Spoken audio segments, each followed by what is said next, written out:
I'd been waiting 6 long months for my custom medical equipment to finally arrive. 6 months of endless therapy sessions, paperwork battles with insurance, and managing pain that never seemed to fade. So when the delivery company called that morning to confirm they were bringing it today, I could have cried with relief. Finally, after all that waiting, I could start healing properly. I live in Cedar Ridge Estates, a quiet, picture-perfect suburban neighborhood where the grass is always trimmed to HOA-approved height and the mailboxes all match. It's peaceful, at least on the surface. But beneath the manicured lawns and white picket fences lies the true ruler of this kingdom. The Homeowners Association, run with military precision by one woman, Brenda Kensington. Brenda is in her 50s, always impeccably dressed, her blonde bob never out of place.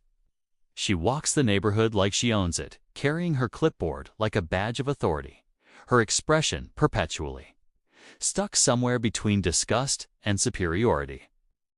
Around noon, the delivery truck finally pulled up in front of my house. From my living room window, I watched eagerly as the driver stepped out, clipboard in hand, heading for my front door.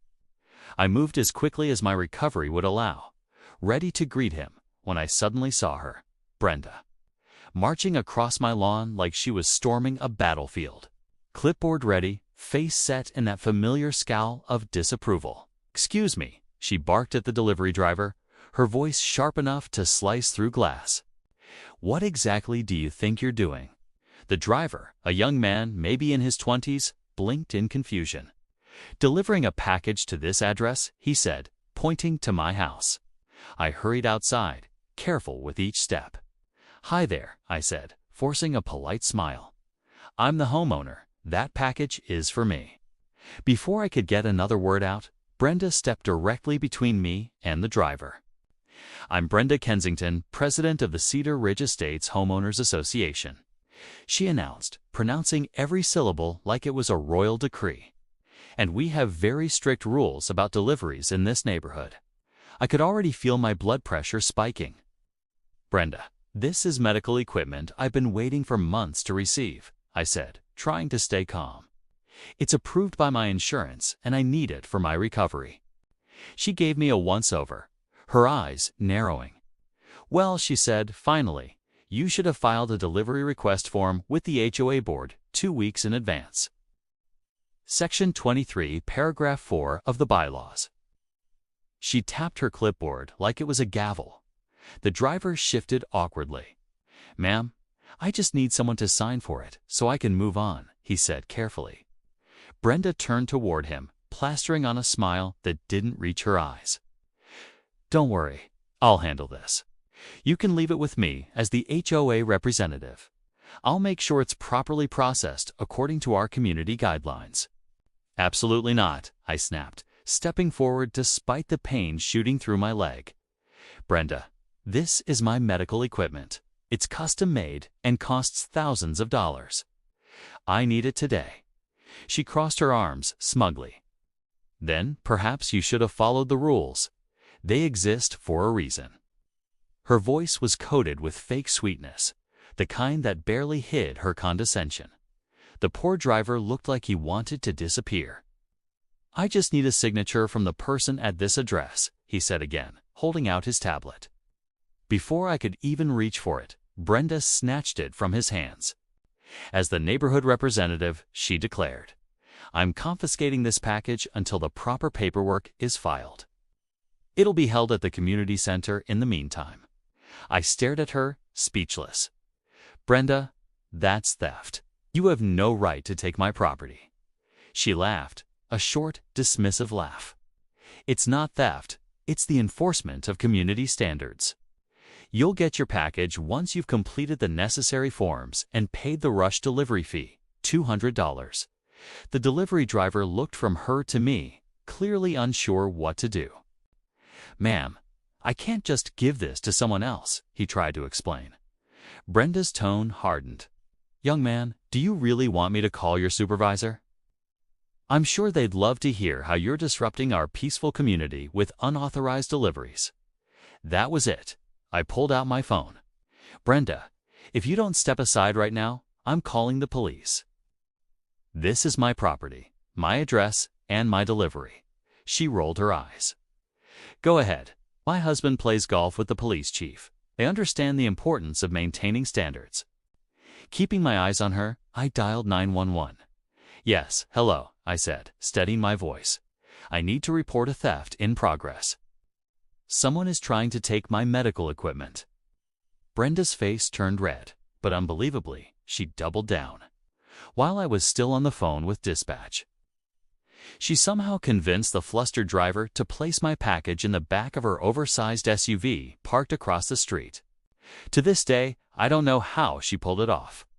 Whether it was her overbearing tone or the poor guy's desperation to escape. But by the time I hung up, she was slamming her car door shut, my equipment locked in her trunk. You'll get this back once you've learned to respect the rules, she said smugly before driving off.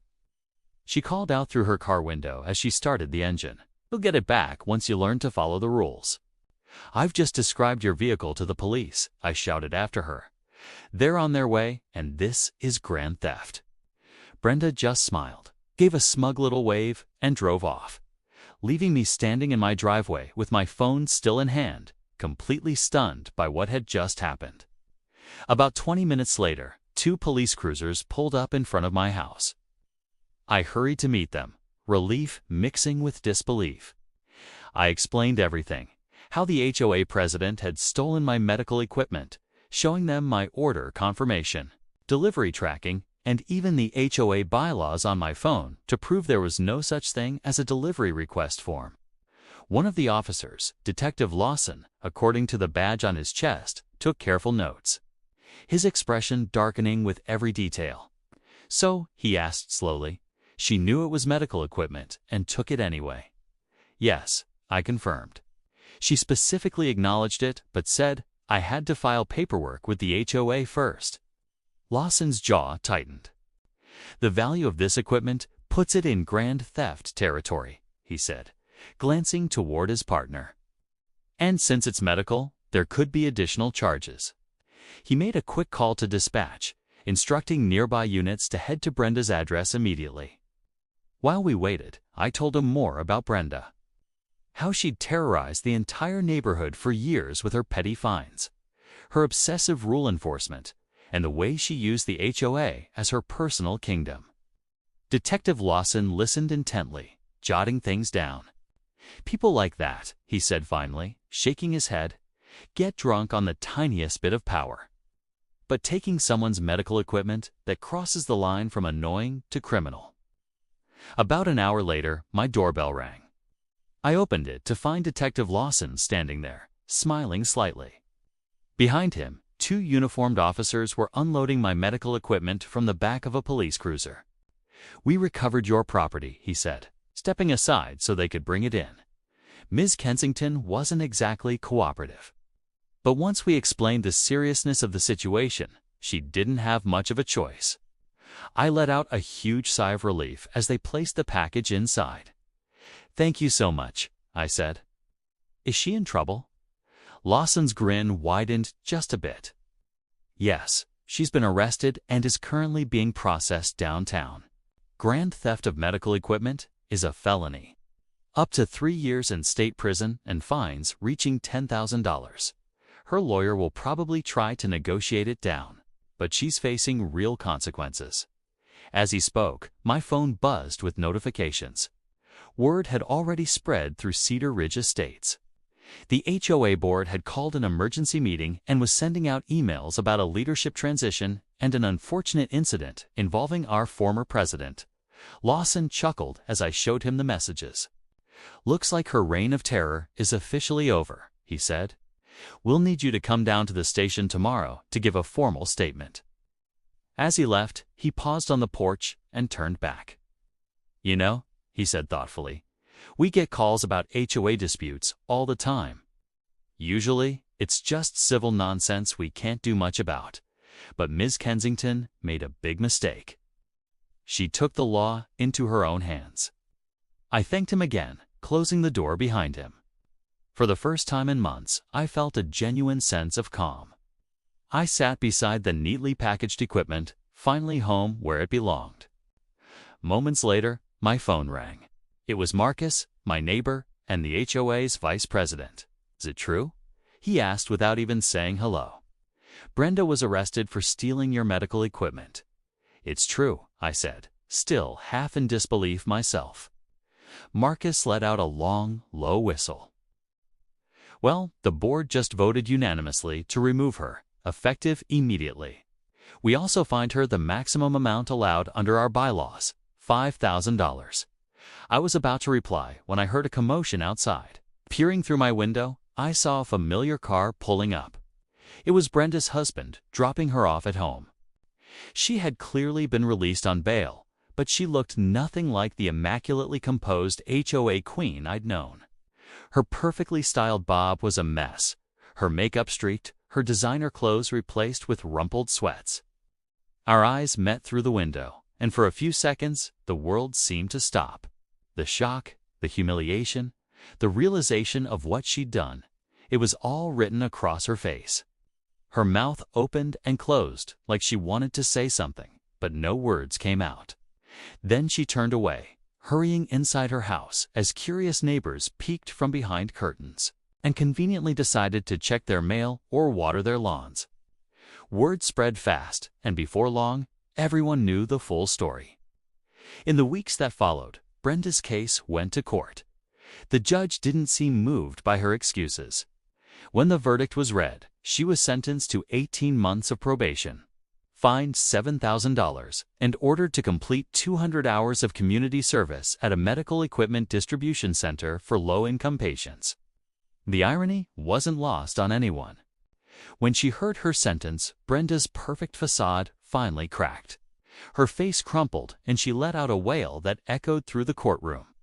"But I was just enforcing the rules," she cried, mascara streaking down her cheeks.